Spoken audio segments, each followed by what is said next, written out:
This video is going to be a little bit more personal than normal. These are the 3 hardest parts for me of being a therapist in private practice. For those of you who don't know me, my name is Kelly Stevens. I teach therapists how to build successful private practices. It is what I love to do, but to say that a career as a therapist is not challenging would be a lie. So I want to tell you some of the hardest things that have been for me in my practice. So in this video, I want to kind of pull the curtain and tell you what's been the most challenging for me. And one thing would mean a lot to me when I make these more vulnerable videos is if you would take a second to tell me in the comments what some of the hardest parts of your therapy career are, number 1. And number 2, tell me if this type of video was helpful to you, because normally I do like how-to videos, but it can be really helpful for me to know if this is the type of content you also enjoy watching.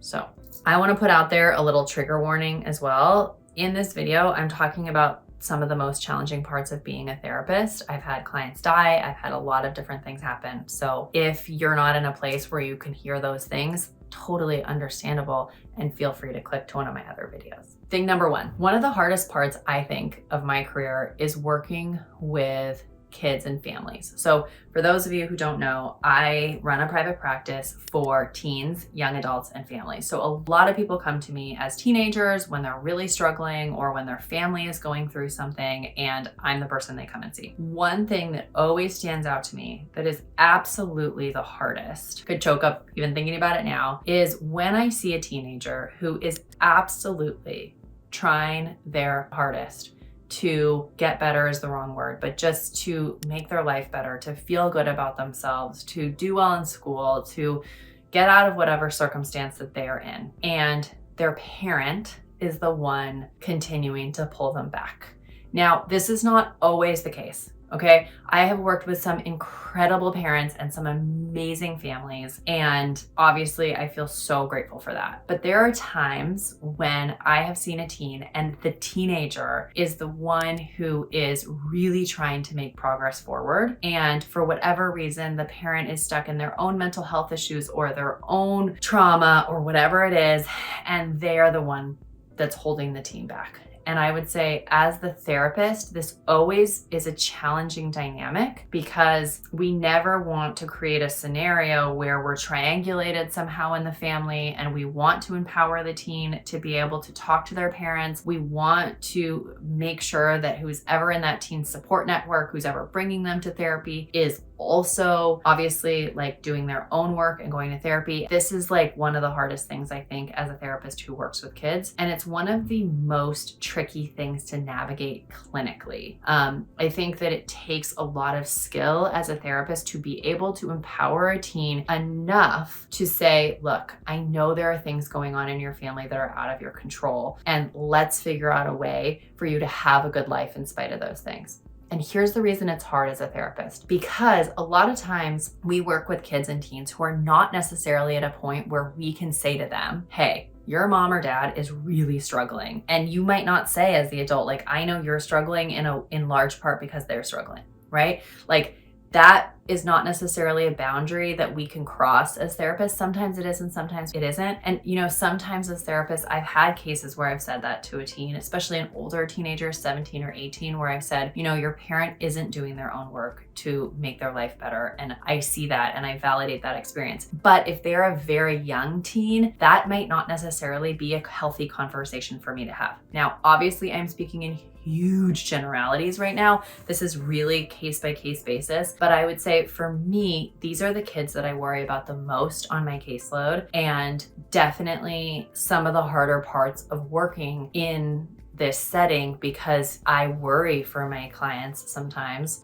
when they're in these scenarios. And these are the cases I think about for years and years and years later on. So that's thing number 1. Thing number 2 is, for me, I have had a couple teen clients die. Now, in both of the situations where I've had a client die, one has died in an accident and one died of an illness that they didn't know they had, and it was very sudden. And both of these situations were outside of the control of the parents, outside of the control of the teen, and very, very sudden. I think that the hardest part about this, because this is really a video about what it was hard for me as the therapist, not necessarily for the family, because obviously I can't be talking about them. And I think for anyone watching this who's a therapist, the hardest part is really that as therapists, we hold on to the stories, the suffering, the struggle of so many of our clients, and we keep a lot of our own stuff held back because our job is to be there for them. When we lose a client, like I know for me, I didn't go to the funerals of these clients. I didn't publicly grieve, which is such an important part of a grieving process. And if you have known clients for a long time, and in the cases that I had known these kids for a long time and cared for them. And that grief can be very silent when you're a therapist because you're not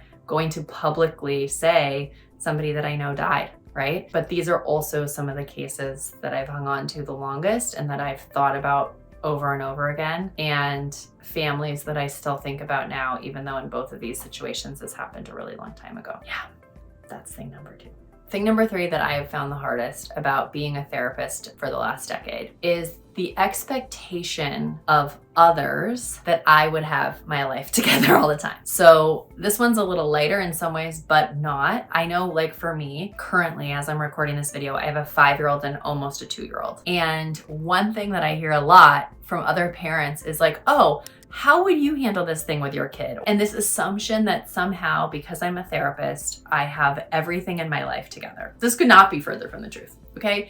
As therapists, we struggle too. And I think one thing that I've really had to work through in my own life, in my own therapy, is letting it be okay to not be perfect, letting it be okay that even though I'm a therapist, it doesn't mean my family is perfect. It doesn't mean I parent perfectly. It doesn't mean my marriage is perfect, any of it. And showing up as I authentically am in my relationships rather than as a therapist. And or right out of college, I went to graduate school. So I was like 23 when I started seeing clients. And I've had to learn this in every phase, that no matter what others' expectations may be of me as a result of me being a therapist, it doesn't mean that I have to fulfill those expectations of perfection or having it all together and all that. Tell me if you relate to any of these as a therapist. I would love to know. And tune in to my videos if you want to talk about building a private practice. Obviously, that's a little different than what we talked about today, but I'm glad you're here.